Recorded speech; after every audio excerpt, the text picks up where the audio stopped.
അപ്പോൾ ഇന്നത്തെ വീഡിയോയിൽ കാണിക്കുന്നതെന്ന് പറഞ്ഞാൽ നമ്മുടെ വീടുകളിൽ ഉപയോഗിക്കുന്ന വാട്ടർ ടാങ്ക് ഏത് വിധത്തിലാണ് ക്ലീൻ ചെയ്യേണ്ടത്, ഏതൊക്കെ തരത്തിലുള്ള വാട്ടർ ടാങ്കുകളാണ് നമ്മുടെ വീടുകളിൽ ഉപയോഗിക്കേണ്ടത് എന്നതിനെക്കുറിച്ച് കാണിക്കുന്ന ഒരു വീഡിയോ ആണ്. എല്ലാവർക്കും അതിൻ്റെ വീഡിയോയിലേക്ക് സ്വാഗതം.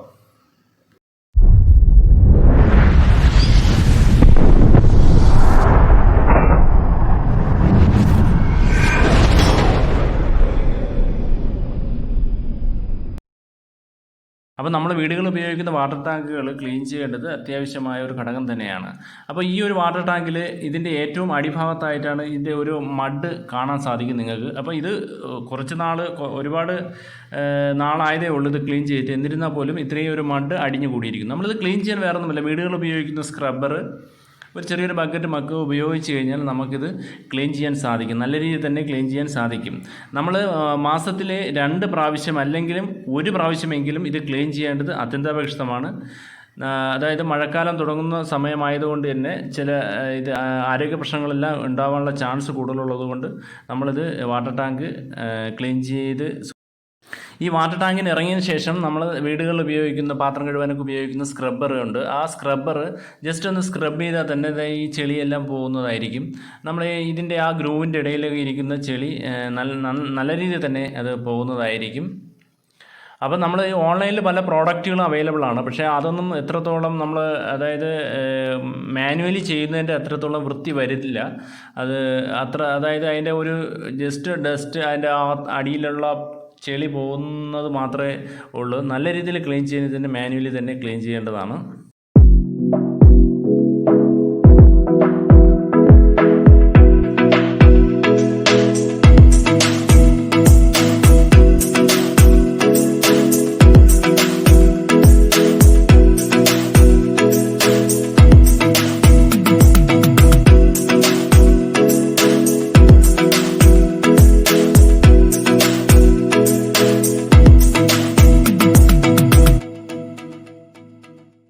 അപ്പോൾ നമ്മൾ വീടുകളിൽ ഉപയോഗിക്കുന്ന ടാങ്കുകൾ പരമാവധി വെള്ള ടാങ്കിന് ഉപയോഗിക്കുക. വെള്ള ടാങ്കുകൾ പല ക്വാളിറ്റിയിലുള്ള ടാങ്കുകളുണ്ട്. അപ്പോൾ ചില വെള്ള ടാങ്കുകളെന്ന് പറഞ്ഞു കഴിഞ്ഞാൽ ക്വാളിറ്റി വളരെ കുറഞ്ഞ ടാങ്കുകളുണ്ട്. സൂര്യപ്രകാശമേറ്റ് അതിൻ്റെ ഒരു പ്ലാസ്റ്റിക്കിൻ്റെ വെള്ളത്തിൽ ഡൈല്യൂട്ട് ആവുന്ന ടാങ്കുകളുമുണ്ട്.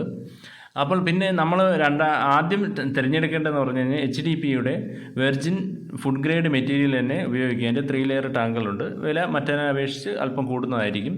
അപ്പോൾ അത് തന്നെ ഉപയോഗിക്കുക.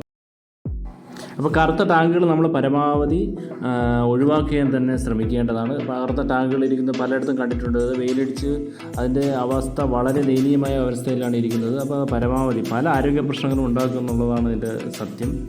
അപ്പോൾ നമ്മളത് തന്നെ ഉപയോഗിക്കുക. കറുത്ത ടാങ്ക് പരമാവധി ഒഴിവാക്കുക. വെള്ള ടാങ്കിൻ്റെ 3 layer HDP food grade material തന്നെ ഉപയോഗിക്കാൻ ശ്രമിക്കുക.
ഈ വീഡിയോ നിങ്ങൾക്ക് ഇഷ്ടപ്പെട്ടാൽ ഉപകാരപ്രദമായാൽ ലൈക്ക് ചെയ്യാനും സബ്സ്ക്രൈബ് ചെയ്യാനും ബെല്ലൈക്കൻ പ്രസ് ചെയ്യാനും മറക്കല്ലേ. താങ്ക്